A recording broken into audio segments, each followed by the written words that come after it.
Hello everyone, happy Sunday, it's Ren here, welcome to my room guys. Today, well, you know what, we're going to remain within this more light-hearted mode, which hopefully will still bring some substance, as I hope has been the case with the video that I released yesterday about the 3 intellectual traits of INFJs. Now we're going to look at 3 emotional traits of INFJs. So before I jump straight into the topic, just keep in mind that you can follow me on Patreon. The links is below. Thank you so much to my supporter base. You help me keep the channel going.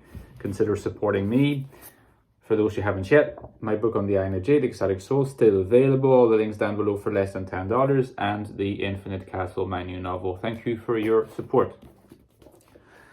So, when we think of the emotional traits of INFJs, we're again faced with the possibility that we might be dealing in banalities and platitudes, because these topics have been covered many times over. But as is often the case with my channel, I try to approach either some new topics or some familiar topics with a hopefully original lens. Now, I picked 3 because 3 is going to be the magic number. I think that I would like to do almost like a little series on this theme. So I want to do 3 social traits of INFJs as well, and maybe some, other angles under the sort of 3 lens. So if you have ideas apart from intellectual traits, emotional traits and social traits, please let me know and I'll try to concoct something. Okay, now without further ado, let's jump into the first emotional trait that I want to mention, and I have called this trait giving.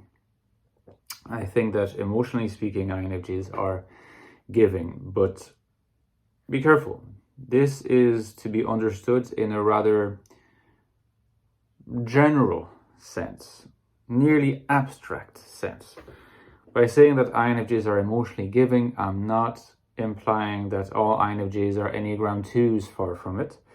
I am also not implying that all INFJs are altruistic, because at least in the ordinary sense in which we understand the word, it is unfortunately not true that all INFJs are altruistic. I rather mean that the way that INFJs feel and the way that INFJs emote is usually not directed inward. The way that INFJs think is directed inward. But when it comes to expressing an emotion or coming to the end of a line of reasoning and seeking to share with other people, usually the direction of validation is outward, in the sense that, and that is connected with the FE function, that an INFJ will always ultimately seek to have their emotional assessment validated by an outside circle.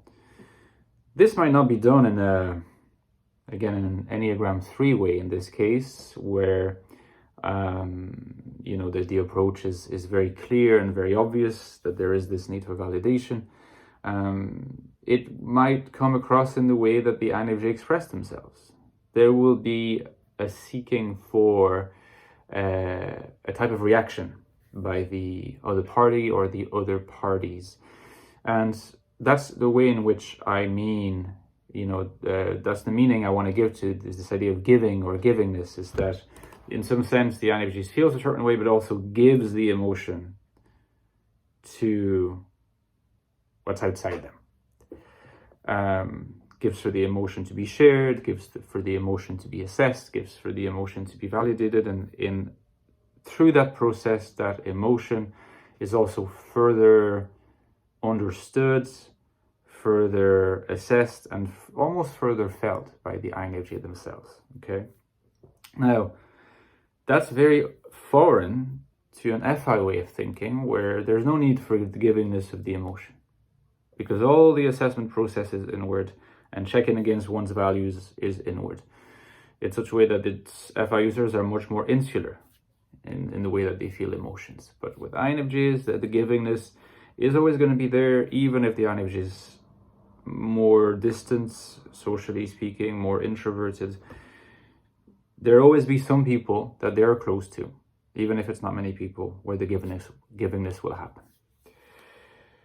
Another trait about the emotionality of INFJs is that it tends to be future-oriented. Often tends to be the resulting factor of the combination of FE with the NI function. This means that no matter how intensely INFJs feel, no matter how deeply INFJs feel, they usually don't stay stuck in the past. They don't have, nostalgia is not something that is primary for them, in a way that seems to often be the case with a certain type of FI user, maybe in combination with SI.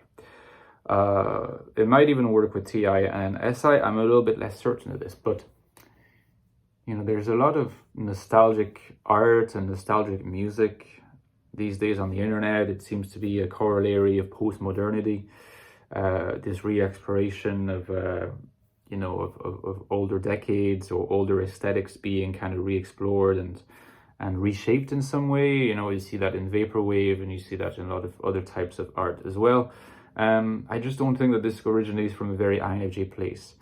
On one hand, INFJ's way of experiencing emotions is atemporal, tends to universalize. It's a link of to the FE function again, but it's also future-oriented in the sense of INFJs will often think in terms of, okay, I'm feeling a certain way now. I want to change this so that it can be better, right? Whereas an FI user will often treasure the experience of the emotion itself. There's something important about the raw emotion, the raw fact of feeling for an FI user, whereas an INFJ is often similar to ENFJs in this respect. They'll often think, okay, I'm feeling this way. It's nice. So how can I continue feeling this way into the future? Or how can I change this into the future? Whereas for an FI user, a negative emotion is sometimes, or at least a painful emotion, can be something that is considered valuable in its own right. Not to say that the FI user is a masochist and will always want to feel this way, but there's something significant in that intensity. Whereas for an INFJ, it's often in terms of the future, in terms of, okay, maybe what I want is to feel good emotions, intense emotions, sure, but positive. So how can I change them? There's no particular attachment a priori to a fact of feeling. There's a little bit more of a distancing to begin with. Again, ENFJs have that too. And now finally, an interesting trait, I think, of the emotional life of INFJs is what I've called impartiality.